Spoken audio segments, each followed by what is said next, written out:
Tila mas lumulutang pa ang kaugnayan ni dating Congressman Sam Versosa sa Maserati na lumabas sa expose video ni Saldico. Alamin kung bakit sa exclusive agenda report ni Joash Malimban. Iniimbestigahan na ng Bureau of Customs ang luxury car na nahagip sa umano'y expose video ni resigned Congressman Zaldico. Kasunod yan ng ulat ng Billionaire News Channel kung saan natukoy ng aming team ang official documents ng nasabing sasakyan. Sold and registered ito sa Socali Trading mula December 18, 2024 mula sa importer na Brilliance Auto Corporation. Matatanda ang inilahad namin sa unang bahagi ng aming ulat na na-trace ang registered address ng Socali Trading sa building mismo ng networking company na Front Row. Co-founder nito ang celebrity at dating kongresista na si Billionario Sam Versosa. Ang kumpanyang Modena Motorsports Incorporated ang nag-iisang authorized distributor ng sasakyang Maserati sa buong bansa. Ilang beses naming sinubukan kunin ang panig ni Versosa pero hindi ito kailanman tumugon sa aming mga mensahe. Kumonsulta kami sa ilang mga abogado at opisyal ng pamahalaan na may sapat na kaalaman pagdating sa kalakaran ng luxury car importation.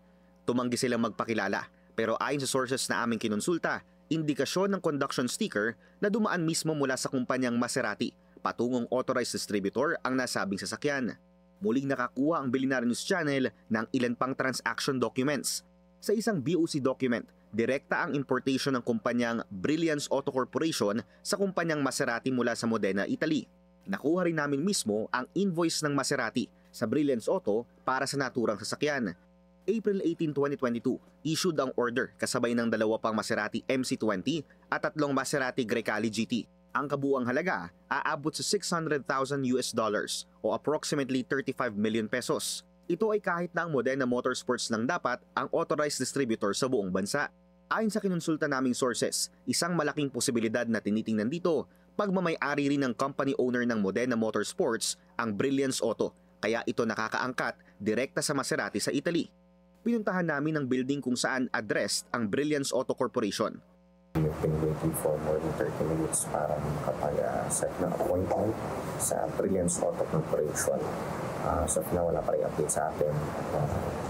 We're gonna wait if makapag-set tayo o makakuha tayo ng chance sa makausap itong Brilliance Auto Corporation. Matapos ang mahigit 1 oras na paghihintay, sinabi ng ilang staff ng building na wala pa raw maaaring kumausap sa amin. Sinubukan uli namin kunin ang panig ni Sam Versosa pero muli, hindi ito tumugon sa aming mga mensahe.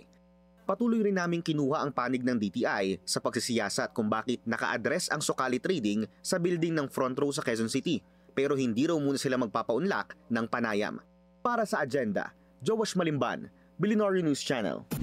Manatiling nakatutok sa Billionaire News Channel. Sumubaybay sa aming social media accounts at mag-subscribe sa aming YouTube channel para sa mga bago at eksklusibong balita.